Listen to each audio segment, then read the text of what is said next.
நல்லா தெரியும். ஏன்னா பாதிக்கப்படுவது முழுக்க விவசாய குடும்பங்கள் தான். அத்தனை விவசாயியோட குடும்பத்திலையும் அந்த விவசாயியோடைய மக்கள்லாம் வந்து பாத்தீங்கன்னா அவ்வளோ பெரிய குடிப்பழக்கத்துக்கு அடிமையாகி, போதை பழக்கத்துக்கு வேற அடிமையாகி இன்னைக்கு பெண்கள்லாம் அவ்வளோ கஷ்டப்படுறாங்க. ஏமா கஷ்டப்படுறாங்களா இல்லையா?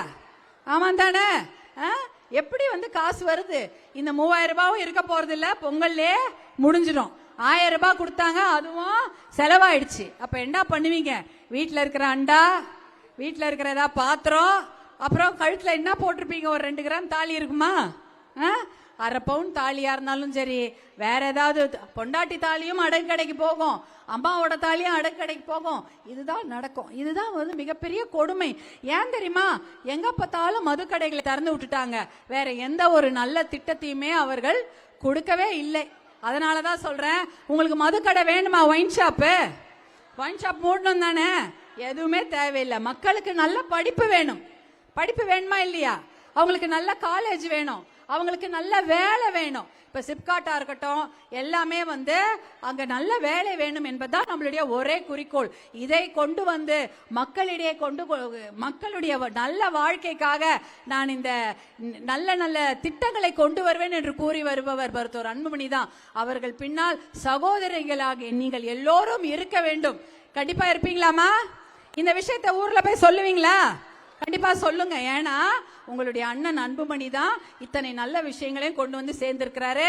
அதே போல கிராமப்புறத்துல இருக்கிற ஆஸ்பத்திரியிலாம் ஒரு முறை பயன்படுத்தி தூக்கி எறியக்கூடிய ஊசி எல்லாம் அவர் தான் கொண்டு வந்தார்.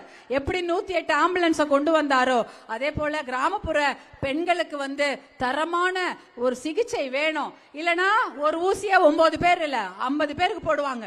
இப்ப ஒரு ஊசியை ஒருத்தருக்கு போட்டு தூக்கி போட்டுறாங்க.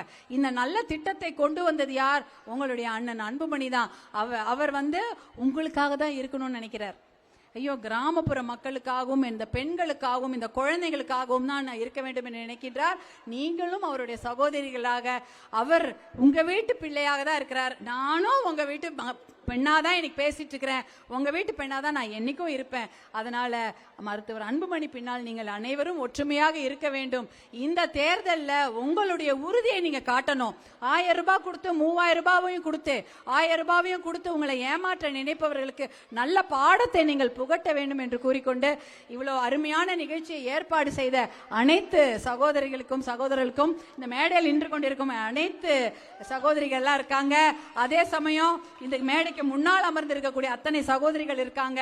வெளியூர்ல இருந்தெல்லாம் வந்திருந்தாங்க. இந்த நிகழ்ச்சியை நல்லபடியாக நடத்தணும், கிராமத்துக்கெல்லாம் வந்து உங்ககிட்ட பேசி உங்களெல்லாம் இங்க கூட்டு வந்திருக்காங்க. நீங்களும் இந்த குளிர பொருட்படுத்தாம இவ்வளவு பேர் இவ்வளவு நேரம் உட்கார்ந்து கேட்டு நீங்க பத்திரமா நீங்க வீட்டுக்கு போனோம். அதான் எனக்கு வேண்டியது.